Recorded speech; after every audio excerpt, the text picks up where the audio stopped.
Ketika Abdul Muttalib ini dilahirkan, ia dilahirkan dan diberi nama Syaibah. Kenapa diberi nama Syaibah? Karena di antara rambutnya yang hitam legam ada sebaris rambut putih.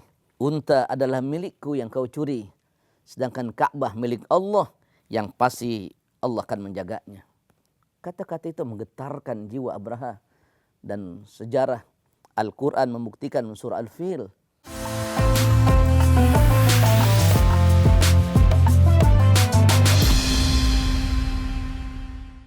Assalamualaikum warahmatullahi wabarakatuh. Bismillahirrahmanirrahim. Alhamdulillah. Wassalatu wassalamu ala rasulillah. Sayyidina Muhammad ibn Abdullah wa ala alihi wa sahbihi wa mawalah. La hawla wa la quwwata illa billah, amma ba'du. Alhamdulillah, sahabat Sindo yang dimuliakan Allah subhanahu wa ta'ala. Jumpa lagi dengan saya Ahmad Sonhaji. Kali ini kajian kita tentang sirah nabawiyah. Kita akan berkisah dan bercerita tentang perjalanan orang-orang saleh yang mendampingi Rasulullah SAW dan juga yang menjadi napaktilas nasabnya Rasulullah SAW.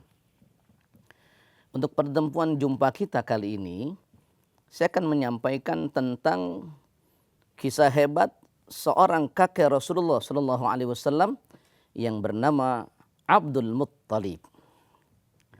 Sahabat Sindo, Abdul Muttalib dilahirkan di Yathrib dari seorang ibu yang bernama Salma binti Amr, keturunan bangsawan di Yathrib dari suku Khadraj, sebuah suku besar yang menjadi penguasa di kota Yathrib. Ayahnya daripada Abdul Muttalib bernama Hashim dan ibunya bernama Salma binti Amr. Ketika Abdul Muttalib ini dilahirkan, ia dilahirkan dan diberi nama Syaibah. Kenapa diberi nama Syaibah? Karena di antara rambutnya yang hitam legam ada sebaris rambut putih seperti uban, rambut yang putih, maka diberi nama Syaibah.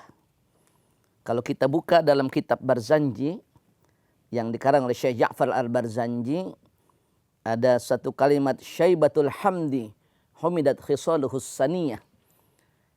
Syaibah memiliki akhlak yang terpuji, perilakunya bagus, orangnya cerdas, tanggap, dan sangat bijaksana, dan ini terlihat ketika ia masih kecil.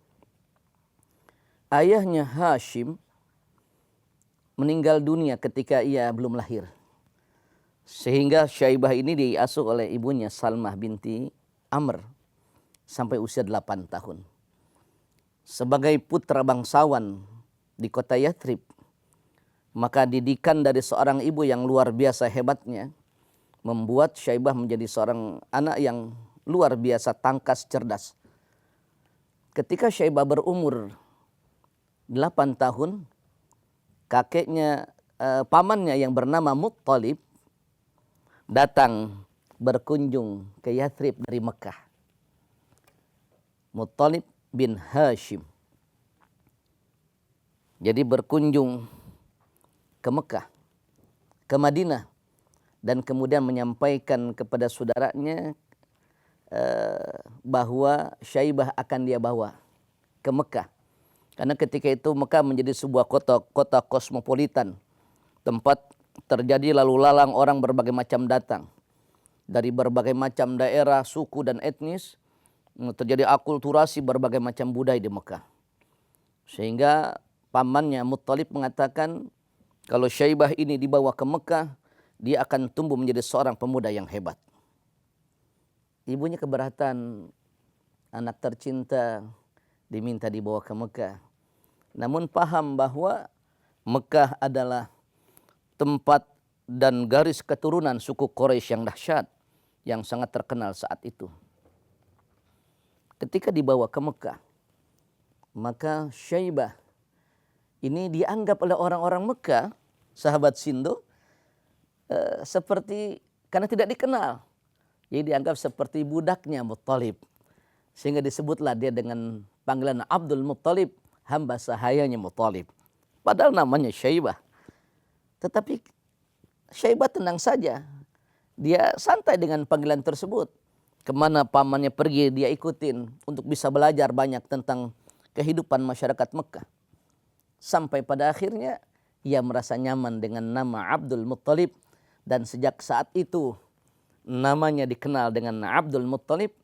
Sehingga ketika pamannya Muttalib ini meninggal dunia, Abdul Muttalib Syaibatul Hamdi, seorang Syaibah yang terpuji akhlaknya, diminta menjadi penjaga pintu Ka'bah.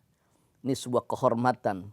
Kenapa? Karena orang-orang Quraisy melihat betapa hebatnya, betapa santunnya pemuda yang memiliki sifat keadilan, memiliki sifat kebijaksanaan, dan dikenal sangat bijak dalam perilaku kehidupannya. Sehingga apa yang luar biasa daripada Abdul Muttalib ini, kakeknya Rasulullah Sallallahu Alaihi Wasallam, ia satu malam bermimpi. Ada beberapa peristiwa yang membuat Abdul Muttalib semakin disegani. Satu malam beliau bermimpi. Dalam mimpinya ia diminta untuk menggali kembali sumur Zam-Zam yang hilang dan tenggelam, tertimbun oleh batu dan pasir. Maka keesokan harinya ia ajak putranya yang bernama Harith. Harith ini adalah putra beliau dari istrinya yang bernama Fatimah binti Amr. Dibawa untuk menggali tempat di mana mimpinya mengisyaratkan di situ ada sumur Zam-Zam. Pada mulanya orang-orang Mekah dan para tokoh melarang melakukan itu.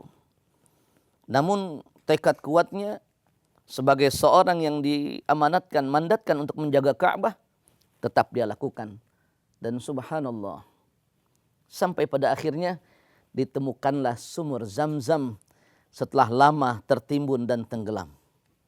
Sumur Zam-Zam yang kita pahami adalah sebuah peristiwa mukjizat Nabi Allah Ismail alaihissalam ketika ibunda tercintanya Siti Hajar berlari dari Sofa ke Marwah untuk mencari air untuk minum putranya Ismail alaihissalam.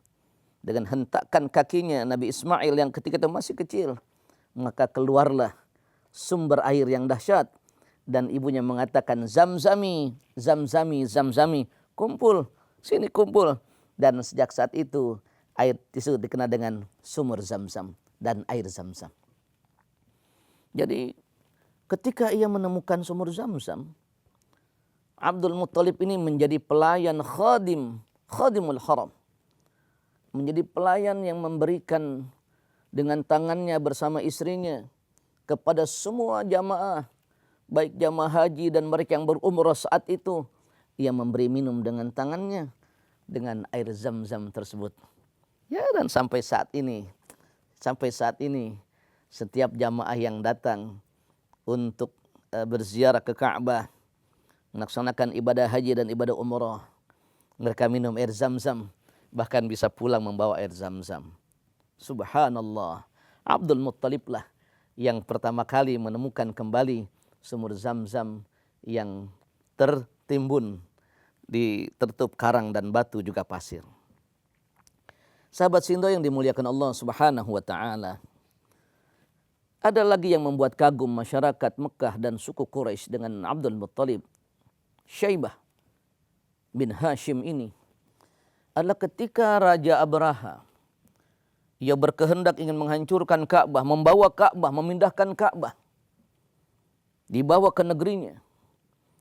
Maka kemudian keserakahan daripada Abraha, ia mencuri, dia mengambil unta-unta milik penduduk Mekah, termasuk untanya daripada Abdul Muttalib. Dengan gagah ia hadapi Abraha, tentara bergajah yang datang memang hendak ingin menghancurkan Ka'bah, karena dianggapnya Ka'bah sebagai pesaing tempat ibadah. Ketika bertemu dengan Raja Abraha yang sangat ditakuti dan segeni, Abraha bertanya, siapa engkau? Saya Abdul Muttalib, Syaibah bin Hashim, penjaga Ka'bah. Untuk apa engkau datang? Saya hanya meminta unta yang kau curi. Dan kenapa kau hanya minta unta? Tidak engkau minta Ka'bah? Tidak. Unta adalah milikku yang kau curi. Sedangkan Ka'bah milik Allah yang pasti Allah akan menjaganya. Kata-kata itu menggetarkan jiwa Abraha. Dan sejarah Al-Quran membuktikan surah Al-Fil. Tentara Abraha hancur dan musnah dengan kiriman burung ababil yang diabadikan dalam surah Al-Fil oleh Allah Subhanahu wa taala. Belajar dari kisah kakek Rasulullah Abdul Muttalib, semoga menambah rasa mahabbah kita kepada Rasulullah sallallahu alaihi wasallam di bulan Rabiul Awal yang mulia. Beliau punya kakek yang luar biasa hebat dan disegani. Mudah-mudahan Allah memberkahi dan mendapatkan syafaat dari Rasulullah sallallahu alaihi wasallam karena kita membicarakan kemuliaan kakeknya tercinta. Usikum wa nafsi bitaqullah. Assalamualaikum warahmatullahi wabarakatuh.